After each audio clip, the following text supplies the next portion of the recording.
ఆకాశాన్ని అంటున్నాయి. సామాన్య మధ్యతరగతి ప్రజలందరూ చాలా ఇబ్బందులు పడుతున్నారు. ఎలక్షన్ నూతన ప్రభుత్వం ఏర్పడినప్పటికీ అంటే ప్రభుత్వం మీద ఒత్తిడి తేవాలని ఉద్దేశం కాదు. ఎందుకంటే కొత్తగా ఏర్పడింది కాబట్టి కొంత టైం ఇవ్వాలని మా పార్టీ అందరూ కూడా ఆలోచించాం. కానీ ఈరోజు సామాన్య మధ్యతరగతి ప్రజలు ఇబ్బంది పడుతున్నారు కాబట్టి రైతుల దగ్గర దోచుకొని పెట్టుబడిదారు వ్యవస్థలు అందరూ కూడా దోచుకొని మధ్యతరగతి ప్రజలకి కాయగూరల ధరలు నిత్యావసర ధరలు అందుబాటులో లేకపోవడం వల్ల ఈరోజు కమ్యూనిస్ట్ పార్టీ ఎన్ఎఫ్డబ్ల్యూ లోటెక్కోవాల్సిన పరిస్థితి వచ్చింది. కాబట్టి దీన్ని ప్రభుత్వం తక్షణమే తిరిగి తీసుకొని రేట్లు తగ్గేలాగా చూడాలని రాష్ట్ర ప్రభుత్వానికి తెలియజేస్తున్నాం. రానున్న కాలంలో రేట్లు పెరిగితే కంపల్సరీగా కమ్యూనిస్ట్ లోటెక్కుతారు. కానీ ఈరోజు సామాన్య ప్రజలకి నిత్యావసర వస్తువుల ధరలు అందుబాటులో ఉంచాలని భారత కమ్యూనిస్ట్ పార్టీ టీపీఎస్ తెలియజేస్తుంది. రాష్ట్రంలో నిత్యావసర వస్తువుల ధరలు ఆకాశాన్ని అంటున్నాయి.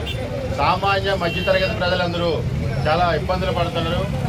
ఎలక్షన్ నూతన ప్రభుత్వం ఏర్పడినప్పటికీ అంటే ప్రభుత్వం మీద ఒత్తిడి తేవాలని ఉద్దేశం కాదు.